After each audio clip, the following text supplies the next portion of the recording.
খড় কাটা চলছে। গুড মর্নিং বন্ধুরা, SM ব্লগার চ্যানেলে নতুন আরেকটি ব্লগে তোমাদেরকে জানা অনেক অনেক স্বাগত। আজকে হলো বৃহস্পতিবার, ঠিক আছে। তো হাজবেন্ড এখানে খড় কেন কাটছে সেটাই ভাবছো তো তোমরা। এখানে মাশরুম চাষ করা হবে। তো তোমরা সবাই কেমন আছো, যে যেখানে আছো সবাই খুব ভালো আছো। তো আজকে সঙ্গে থাকো আর সম্পূর্ণ ব্লগটা দেখতে থাকো। আশা করি আজকের ব্লগটা তোমাদের খুব ভালো লাগবে। তো আমি চলে আসলাম রান্নাঘরে। তো আজকে ডাল রান্না করব। তো অল্প একটু মসুর ডাল আর একটু মুগ ডাল, আমি এভাবেই রান্না করি, ডালটা খুব টেস্ট হয়, ঠিক আছে। এখন ধুয়ে নিয়ে আসি। তো ধুয়ে নিয়ে আসলাম, সাথে জলও নিয়ে আসলাম। এখন দিয়ে দেব একটু লবণ, নুন, যেটাই বলো সেটাই। তো এখন একটু দিয়ে দিলাম সামান্য একটু জিরের গুঁড়ো, ঠিক আছে। এখন ঢাকনাটা লাগিয়ে বসিয়ে দেব।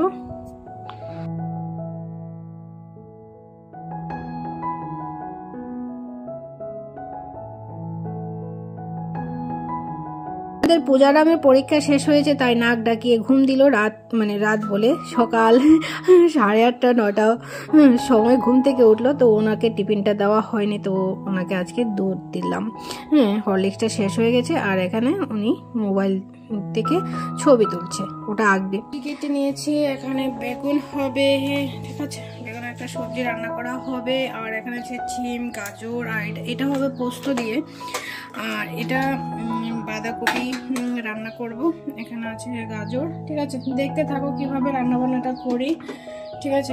বলতে পারবো না, এগুলোর নাম নেই, মনে যা আসছে তাই করছি, ঠিক আছে। আগে লবণ হলুদটা ভালো করে মাখিয়ে নিই।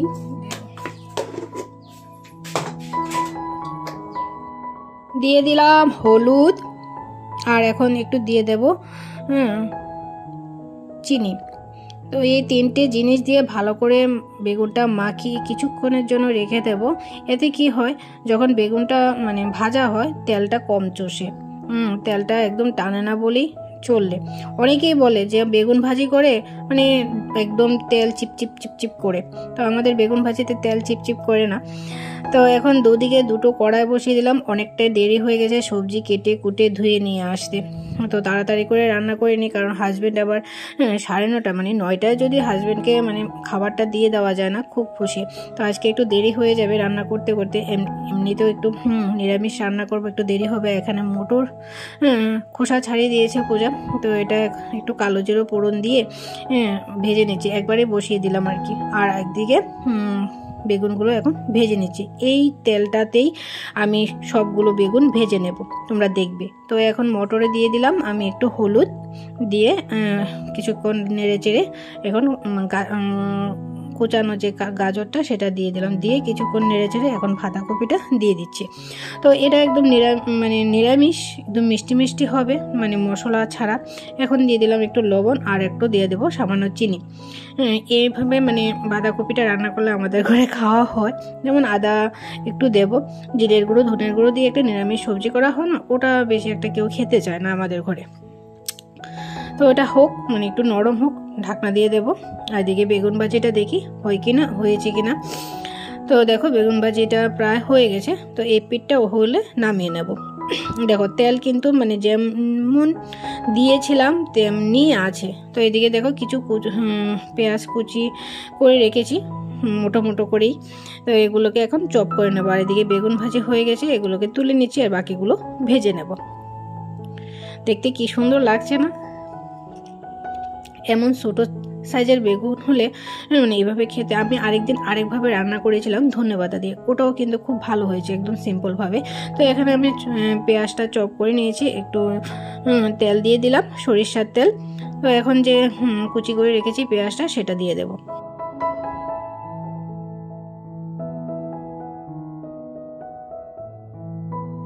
তো এখানে একটু আদা, রসুন আর লবণ দিয়ে ভালো করে পেঁয়াজ রসুনটা থেতো করে নেব। একদম পাটাতে বাটতে যেমন হয় তেমনই হয়ে গেছে। তো এখন পেঁয়াজটার মধ্যে দিয়ে দিচ্ছি। পেঁয়াজটা মোটামুটি ব্রাউন কালার হয়ে ভাজা হয়ে গেছে, এই দেখো। তো এখন মশলাটা একটু ভালো করে কষিয়ে নেব। আর তার মধ্যে একটু কিছু গুঁড়ো মশলা দেব। তো এভাবে একটু ধনের গুঁড়ো দিয়েও রান্না করে খাওয়া যায়। আজকে একটু অন্যভাবে রান্না করব ভাবছি। তো এখানে দেখো দুটো টমেটোর টুকরো দিয়ে দিলাম। একটা টমেটোকে দুভাগ করে দিয়েছি, একটা টমেটোই ছিল। এখন দিয়ে দিলাম একটু ধনের গুঁড়ো আর একটু লঙ্কার গুঁড়ো, জিরের গুঁড়ো কিন্তু আমি ব্যবহার করিনি এই রান্নাতে। তো একটু ঢাকনা দিয়ে দিলাম, ঢাকনা দিয়ে চলে আসলাম বাঁধাকপির দিকে। তো বাঁধাকপির মধ্যে মানে সিদ্ধ করা আলু ছিল গতকালকে, তো ওখান থেকে দুটো আলু ভেঙে দিয়ে দিয়েছি। আর এখন দিয়েছি ম্যাগি মশলা। ঠিক আছে, আমি কিন্তু আর বাঁধাকপির মধ্যে কোনো মশলা অ্যাড করিনি, শুধু আদা দিয়েছি আর কিছুই না। তো এই বাঁধাকপিটার মধ্যে আমি আর হলুদ ব্যবহার করব না, একটু এইরকম কালারটাই থাকবে, দেখতে খুব ভালো লাগে। তো এভাবে রান্না করে রুটি দিয়েও কিন্তু বাঁধাকপিটা খাওয়া যায়। তো চলো চলে যাই আবার বেগুনের দিকে। তো টমেটোটা নরম হয়ে গেছে, ঢাকনা দিয়ে রেখেছিলাম। এখন সেনের সাহায্যে এটাকে পেস্ট করে নিচ্ছি আমি। এটা হচ্ছে আমার নিনজা টেকনিক। তো এখন ভালো করে মশলাটা একদম কষিয়ে নেব। মশলা যত কষাবে তরকারি তত টেস্ট হবে। একটু সময় নিয়ে রান্নাবান্না করলে কিন্তু তরকারি খুব টেস্ট হয়। আবার অনেক সময় দেখবে তাড়াহুড়ো করে রান্না করলেও খুব ভালো হয়। আর এখানে ছিল একটু বাদাম, অনেক দিন হয়ে গেছে, একটু পুরনো হয়ে গেছে। তো এটা ভাবছি দিয়ে দেবো। তোমরা স্কিপ করতে পারো, এটা না দিলেও হবে। আবার যদি একদম ভেজে দিতে চাও তাহলে অল্প একটু দেবে, ভালো লাগবে খেতে, না দিলেও চলবে। তো এখন মশলাটা এদিকে ভালো করে কষিয়ে নিই।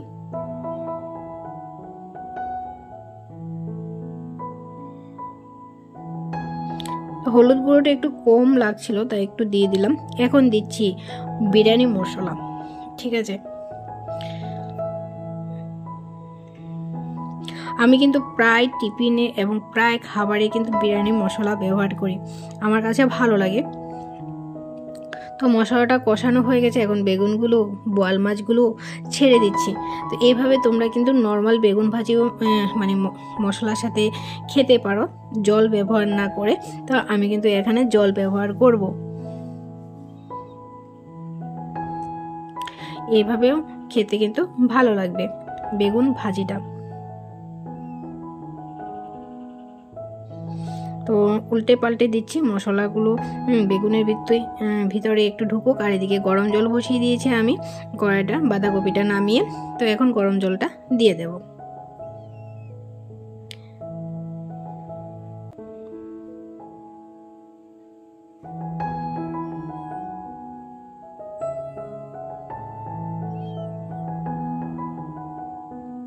তো একটু সময় ঢাকনা দিয়ে রেখে দেব।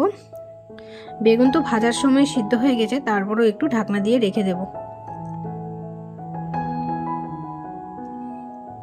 তো এই দেখো ঢাকনা তুলে নিলাম, আমার বেগুনের তরকারি প্রায় রান্না করা হয়ে গেছে। তো আমি একটু মাখো মাখো রাখবো।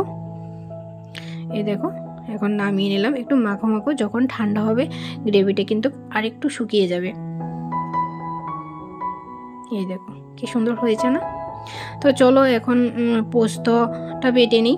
তো এখানে আমি সাদা তিল ব্যবহার করি সব সময় পোস্ত যখন রান্না করি। তো সাদা তিলটা ফুরিয়ে গেছে, যতটুকু ছিল ততটুকুই আমি দিয়ে দিলাম। আজকে পোস্তর পরিমাণটা একটু বেশি দেব। তো সাদা তিল আর পোস্তটা আমি বেটে নিয়েছি। আর এদিকে আমি সবজি বসিয়ে দিয়েছি কালো জিরে ফোড়ন দিয়ে। তো ঠিক আছে, এই সবজিটা হোক, ঘর দোরগুলো পরিষ্কার করে আসি। তো ঘরটা গুছিয়ে গিয়েছিলাম কিন্তু ঝাড়ু দেওয়া হয়নি। তো ভাবছি রান্নাটা হতে হতে এদিকে ঘরটা ঝাড়ু দিয়ে নিই। আর একদিকে ভাতও বসিয়ে দিয়ে এসেছি আমি।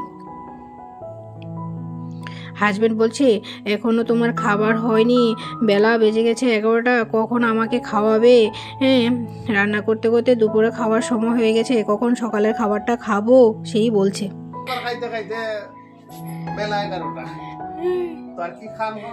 এই নিরামিষ রান্না করতে গেলে সময় লাগে। কত কিছু রান্না করেছি, দু চুলায় কড়াই বসিয়ে রান্না করলাম। রান্না করো না তুমি, একদিন রান্না করে আমাকে খাওয়াও। একদিন 4 ঘন্টা হয়ে গেল, 4 ঘন্টা লাগে রান্না করতে। একদিন রান্না করে খাওয়াও আমাকে। 4 ঘন্টা। 6টায় ঘুমের থেকে উঠেছি, 8টায় ঘুমের থেকে উঠলাম। 8টায় কেন উঠলে? 10টায় উঠলে না?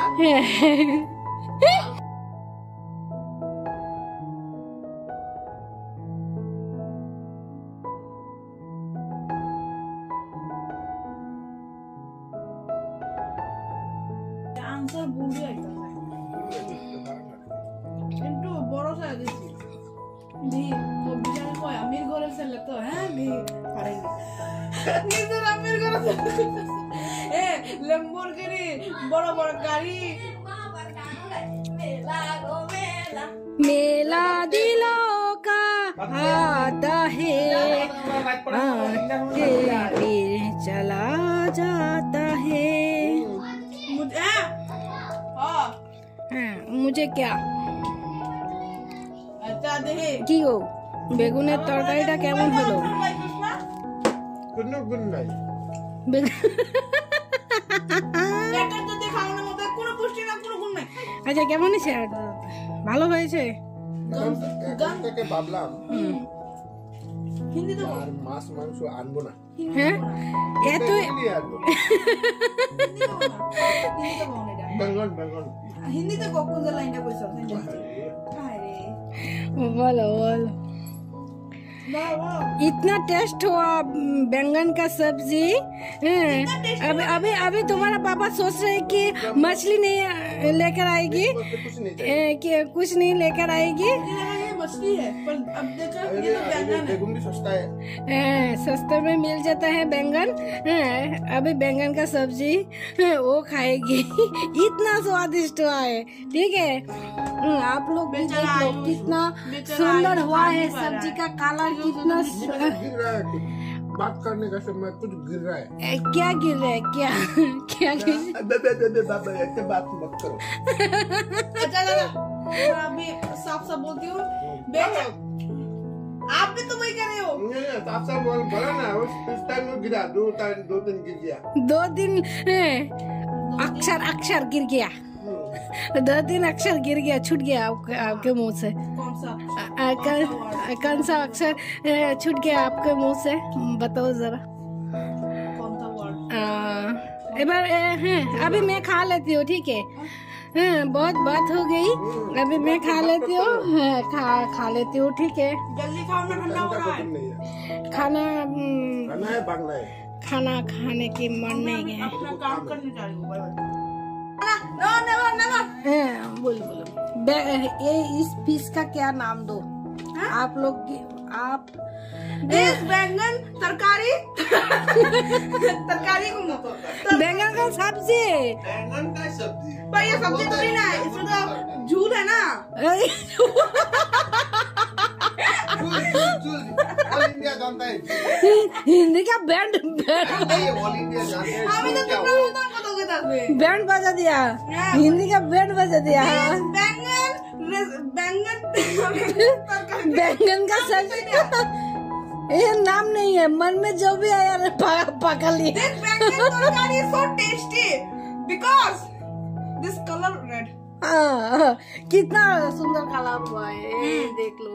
this color bloody তো এখানে একটা ভিডিও ক্লিপ ছিল ভিডিওটা অনেকটা বড় হয়ে যাচ্ছিল তাই আমি ভিডিওটা অ্যাড করিনি। এই ভিডিওটা মানে আগামীকাল ব্লগের সাথে আমি অ্যাড করে দেব ঠিক আছে। এখন সবগুলো ভাষণ আমি ধুয়ে নিয়ে এসেছি এখন আমার হাত ব্যথা করছে প্রচণ্ড ব্যথা করছে তোমাদেরকে কি বলবো।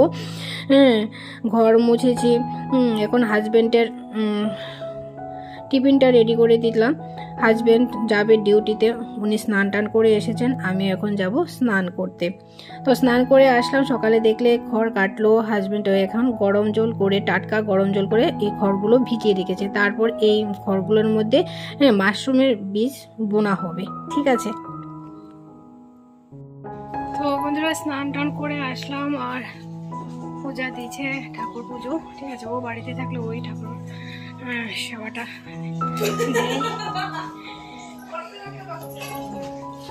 তো ঠিক আছে। এখন আজকে তো ভিডিও এডিট করার কাজটা নেই কালকে ভিডিও এডিট করতে পারিনি কালকে জ্বর ছিল মাথা ব্যথা মাথা ঘুরছিল তাই আর ব্লগিংটা করা হয়নি গতকালকে। তো এখন চুলগুলো শুকাবো ঠিক আছে। পরে দেখা করছি আবার সন্ধ্যায়। গুড ইভিনিং বন্ধুরা এখন বাজে 8টা। তো উনি এখন এসেছে ডিউটির থেকে তো আসার পর চা করলাম চাটা নিয়ে আসলাম। এখনো সন্ধ্যায় আছে 8টা বাজে ঠিক আছে। আজকে ব্লগটা ভেবেছিলাম শেষ করে দেবো দুপুরবেলা শেষ করা হয়নি তাই ভাবলাম এখন ব্লগটা শেষ করে দিই, কিছুই করবো না, শুধু ভাত রান্না করবো, যা রান্না করেছিলাম সকালে তাই আছে, তাই খাওয়া দাওয়া হবে। তো আজকের ব্লগটা এখানে রাখছি। যদি তোমাদের কিছু ভালো লাগে ভিডিওর মধ্যে তাহলে একটা লাইক কমেন্ট করে দিও। তো আজকের মতো টাটা, ভালো থেকো সবাই, সুস্থ থেকো, সাবধানে থেকো, দেখা হচ্ছে নতুন আরেকটি ব্লগের সাথে।